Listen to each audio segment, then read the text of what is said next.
அஸ்ஸலாமு அலைக்கும் வரஹ்மத்துல்லாஹி வபரகாத்துஹு. அல்லாஹ் நேசிக்கிறான். அல்லாஹ் யாரை நேசிக்கிறான்? அல்லாஹ்வுடைய தூதர் ஸல்லல்லாஹு அலைஹி வஸல்லம் அவர்கள் சொன்னார்கள், அல்லாஹ் கேட்கப்படுவதை நேசிக்கிறான். அதாவது தன் அடியார்கள் தன்னை அழைத்து தான் ஒருவன் தான் தன் தேவையை நிறைவேற்ற முடியும் என்ற நம்பிக்கையில் எந்த அடியான் தன்னை அழைத்து தன்னிடத்திலே பேசுகிறானோ அவன் பேசுவதை ரப்பு கேட்பதை விரும்புகிறான். அல்லாஹு அக்பர். யார் அல்லாஹுவை அழைக்கிறார்களோ தங்களுடைய தேவைகளுக்காக அல்லாஹ் அவர்களை நேசிக்கிறான். அல்லாஹு அக்பர். எவ்வளவு அருளுடையவன் பாருங்கள் அவன். அல்லாஹ் ரப்புல் ஆலமீன் குர்ஆனிலே அவனை பற்றி சொல்கிறான், வ இதா சஅலக இபாதி அன்னி. நபியே, என்னை பற்றி என் அடியார்கள் உம்மிடத்திலே கேட்டால். இப்படி நபியிடத்திலே கேட்பவர்களுக்கு அல்லாஹ் குர்ஆனிலே பல இடங்களில் பதில் சொல்கிறான். நபியே, ரூஹை பற்றி கேட்கிறார்கள், உயிரை பற்றி கேட்கிறார்கள், நீங்கள் சொல்லுங்கள் என்று அல்லாஹ் சொல்லுவான்.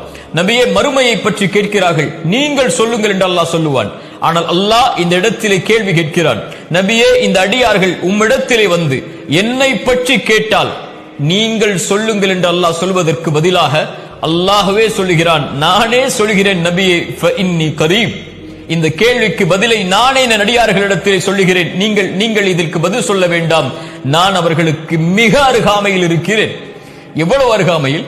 அல்லாஹுடைய தூதர் ஸல்லல்லாஹு அலைஹி வஸல்லம் ஒரு முறை நபித்தோழர்கள் அல்லாஹுவை சப்தமிட்டு அழைத்துக் கொண்டிருக்கும் போது சொன்னார்கள், நீங்கள் காது கேட்காதவனை அழைக்கவில்லை,